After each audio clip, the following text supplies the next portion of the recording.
তুমি কি গরম করবা না করতেছ?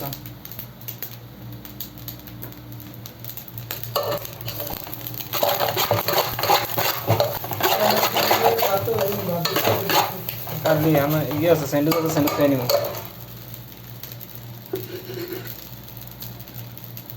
আসসালামু আলাইকুম। এই যে ডিম বাস্তব এইভাবে দেখেন।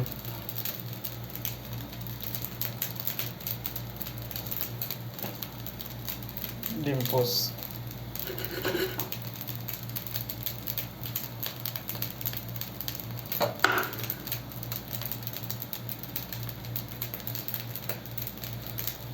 প্রিয়া তোরে দোষে দেব কি, কপালে যে মোর পোড়াম, তোর সাথে যে মিলল না ভালোবাসার